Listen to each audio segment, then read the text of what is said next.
সামনেই আসছে গণেশ চতুর্থী। গণেশ চতুর্থীর স্পেশাল পর্বে আজকে আমি আবারও একটা মিষ্টি রেসিপি শেয়ার করছি।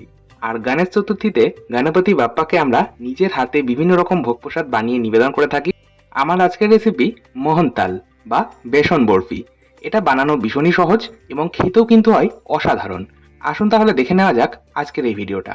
বেসন বরফি বানানোর জন্য প্রথমেই আমি একটা বড় ছড়ানো থালা নিয়েছি। এরই মধ্যে একটা নির্দিষ্ট গ্লাস মেপে নিয়ে নিচ্ছি 2 গ্লাস পরিমাণে বেসন। বাজারে 2 রকম বেসন পাওয়া যায়। একটা হয় একটু দানাদার আর একটা একদম মিহি গুঁড়ো হয়। আপনারা হাতের কাছে যে বেসন পাবেন আপনারা কিন্তু সেটাই এই মোহনতাল বানানোর জন্য নিতে পারেন। এখন আমি এরই মধ্যে দিয়ে দেবো 4 টেবিল চামচ ঘি। আমার এই মোহনতাল বানানোর জন্য যে গ্লাস মেপে বেসন নিয়েছি সেই গ্লাস মেপেই হাফ গ্লাস ঘি নিয়েছি। এখন আমি ওই হাফ গ্লাস ঘিয়ের থেকে 4 চামচ ঘি দিয়েছি। আর এরই মধ্যে দিয়ে দিলাম 4 চামচ দুধ। দুধ আপনারা চাইলে কাঁচা দুধ বা জাল দেওয়া দুধ, যেটা আপনাদের হাতের কাছে থাকবে আপনারা সেটাই নিতে পারেন। এরই সাথে 1/4 চা চামচ মতন লবণ দিলাম। আমি আগেও বহু মিষ্টি রেসিপি শেয়ার করেছি এবং সেই ভিডিওগুলোতেও বলেছি খুব সামান্য একটু যদি লবণ যে কোনো মিষ্টি জিনিসে ব্যবহার করা হয় তাহলে কিন্তু মিষ্টির স্বাদটা আরও দ্বিগুণ মাত্রায় বেড়ে যায়। যাই হোক, এখন আমি সমস্তটা হাত দিয়ে খুব ভালো করে মিশিয়ে নেব। এই যে আমরা যেমন আটা বা ময়দায় ময়ান দিয়ে থাকি তেল বা ঘি দিয়ে, ঠিক সেইভাবেই কিন্তু বেসনের সাথে দুধ, ঘি আর লবণটা মিশিয়ে নিলাম। এখন এটা কভার করে 5 মিনিট রেস্টে রাখবো। 5 মিনিট পর আমি ফিরে এলাম। এখন একটা গ্রাইন্ডিং জার নিচ্ছি। গ্রাইন্ডিং জারের মধ্যে এই ময়ান দিয়ে রাখা বেসনটা নিয়ে নিচ্ছি। এবার আমি গ্রাইন্ডিং জারের ঢাকনাটা বন্ধ করে এটা আমি লো স্পিডে পালস মোডে 3 থেকে 4 বার গ্রাইন্ড করব। পালস মোড অর্থাৎ একবার চালাবো, একবার বন্ধ করব, আবার চালাবো, আবার বন্ধ করব। এইভাবে 3 থেকে 4 বার এটা গ্রাইন্ড করে নেব। দেখুন একদম মিহি গুঁড়ো হয়ে গেছে। আপনারা চাইলে এই কাজটা একটা বড় ছাঁকনি অথবা আটা ময়দা চালার যে চালন হয় তার মধ্যেও কিন্তু এই বেসনটা চেলে নিতে পারেন। বেসিক্যালি আমাদের খেয়াল রাখতে হবে বেসনের মধ্যে যেন কোনো বড় দানাদার অংশ থেকে না যায়। দিয়ে গ্রাইন্ড করে নিলাম। এতে করে বেসনের যে বড় দানা থাকে সেটা থাকার কিন্তু কোনো সম্ভাবনাই রইল না। এখন গ্যাস বার্নার অন করে আমি কড়াইয়ের মধ্যে এই ময়ান দিয়ে নেওয়া বেসনটা দিয়ে দিলাম। গ্যাসের আঁচটাকে আমি লো মিডিয়ামে রেখে মোটামুটি 3 থেকে 4 মিনিট এটা শুকনো কড়াইয়ে রোস্ট করব। আর এইভাবে যখন বেসনটা রোস্ট করবেন বেসনের মধ্যে বড় গুটি গুটি বা দানা দানা দেখা যাবে, সেইগুলো কিন্তু একটু স্প্যাচুলা দিয়ে বা খুন্তির সাহায্যে ভেঙে দেবেন। যাই হোক, 4 মিনিট আমি এটা শুকনো কড়াই রোস্ট করে নিয়েছি। তারপর দিয়ে দিলাম ওই যে প্রথমেই হাফ গ্লাস ঘি আমি দেখিয়েছিলাম, সেই হাফ গ্লাস ঘিটাই আমি অর্ধেকটা পরিমাণে দিলাম, বাকি অর্ধেকটা পরে দেব। অর্ধেকটা ঘি আমি দেওয়ার পর বেসনটা ঘিয়ের সাথে ভেজে নিয়েছি। 2 মিনিট পর আমি বাকি অর্ধেক যে ঘিটা ছিল সেটাও কিন্তু দিয়ে দিলাম। আর এই পুরো কাজটাই কিন্তু লো ফ্লেমে রেখে করতে হবে, কারণ বেসন খুব দ্রুত জ্বলে যায়, সেই জন্যই আমাদের কিন্তু এটা লো ফ্লেমে কাজটা করতে হবে।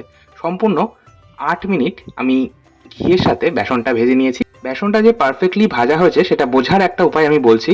দেখুন বেসনটা ভাজা হয়ে যাওয়ার পর এইরকম একটু ফেনাটে স্ট্রাকচার চলে আসবে। ফেনাটে অর্থাৎ শ্যাম্পু বা সার্ফের জল যেমন একটু ফেনা ফেনা হয় সেরকম হয়ে যাবে। এছাড়াও আমি আরেকটা উপায় বলছি। আহ, দইয়ের মধ্যে যখন বেকিং সোডা বা খাবার সোডা বা ইনো দিলে দেখবেন দইটা ফার্মেন্ট হতে শুরু করে আর দইয়ের মধ্যে একটা বুদবুদি আকার তৈরি হয়, সেই রকমই কিন্তু বেসনটাও দেখতে লাগবে ঘিয়ে ভাজা হয়ে যাওয়ার পর। যাই হোক, আমি হাফ গ্লাস দুধ দিয়ে দিলাম। আর দুধটাও কিন্তু আমি ওই একই গ্লাস মেপেই নিয়েছি। সমস্ত উপকরণ নির্দিষ্ট একটা কাপ, বাটি অথবা গ্লাস মেপে নিলে এই মোহনতাল কিন্তু একদম পারফেক্ট হয়। শুধুমাত্র মোহনতাল নয়, যে কোনো মিষ্টি অথবা বেকিং এর যেমন কেক, পাউরুটি এগুলো বানানোর জন্য মেজারমেন্টটা ভীষণ পারফেক্ট হওয়া যায়। মেজারমেন্ট যদি পারফেক্ট হয় তাহলে কিন্তু রেসিপিটা আপনারা যেটা বানাবেন সেটা কিন্তু একদম পারফেক্ট হবে।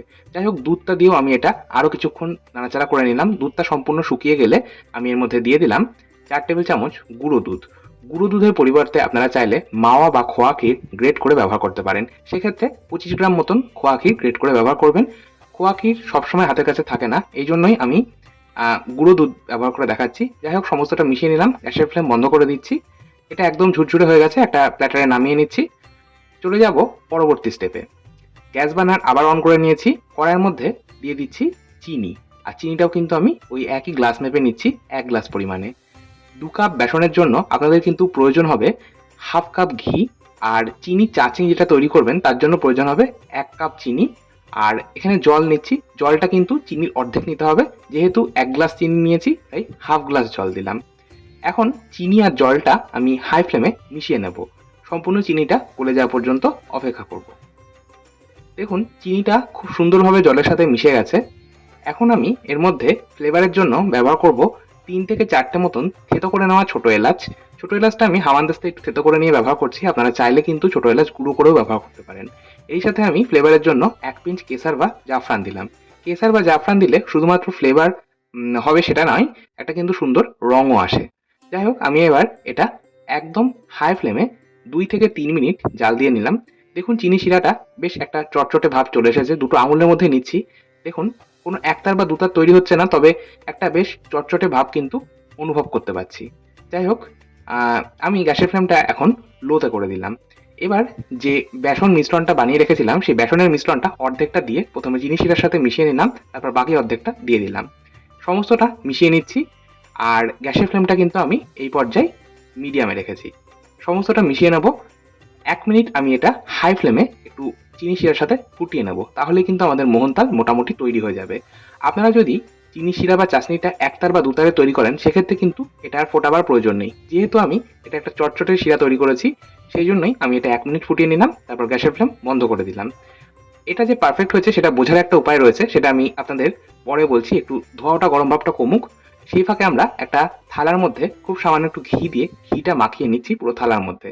আপনারা চাইলে যে কোনো স্টিলের থালা, স্টিলের টিফিন বক্স বা কেক মোল্ডের মধ্যেও কিন্তু এই মোহনতাল সেট করতে পারেন, তবে যাতেই সেট করবেন তাতে একটু সামান্য ঘি মাখিয়ে নেবেন অথবা বাটার পেপার দিয়ে নেবেন।